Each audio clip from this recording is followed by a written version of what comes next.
All right, guys, I'm about 20 minutes in with my my angle grinder with a heavy wire wheel on it. I don't see an actual Wagner mark on here. I don't know if you can see this or not. Try to hold it where you can, but the lighting really stinks inside the cabin. But there's a Z right there, and a lot of times that is the casting mark back from the 50s, from a maker or a mold, the signature of the maker. I'm not an expert on this by any means, but that's basically what I remember. So there's a Z on there. It says 6.5-inch skillet right there, and then there's a recessed number 3 in the handle there. So this is basically about the best I could get this skillet. There is definitely years and years and years of seasoning on here that unfortunately I had to take a tremendous amount of it off.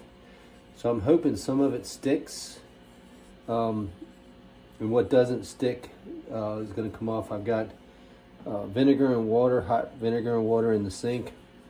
I'm going to give this thing a soak for a while, and then I'm going to take my stainless steel scrubber that I really like to use because I can control the pressure and stuff like that, and scrub it up. I've got the oven preheating on 350 degrees. That way I can dry this right back out and heat it up so it doesn't flash rust on me. And I don't have any flaxseed oil up here at the cabin. That's what I normally like to use. So I'm probably just going to coat it with olive oil and let that bake in one round. And then just continue the seasoning process at the house. And hopefully come back with a final product at some point. And because I've been after one of these little 6.5-inch pans for a while. I've seen them for sale at flea markets and stuff like that, anywhere from $20 to $40 depending on brand and year and stuff like that.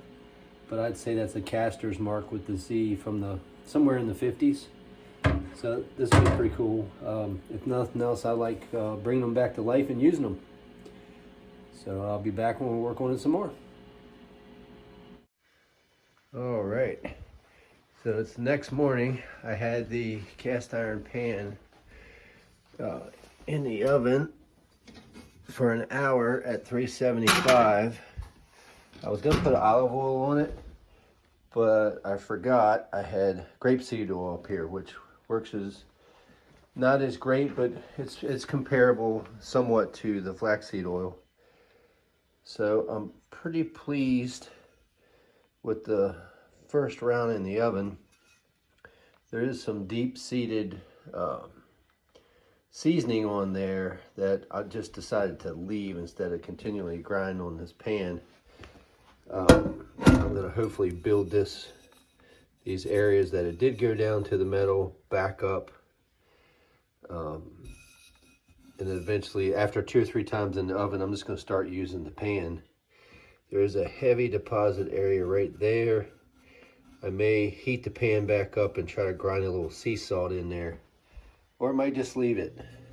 It's not really hurting anything, but I'm gonna put this back in the oven, bring it up to temperature, put another layer of sea salt on it for a second time around up here at the cabin, and I think I'm just gonna start building it from that point. But compared to what this thing looked like in the beginning, I am very pleased with the direction it's headed. And I'll bring you guys an update later.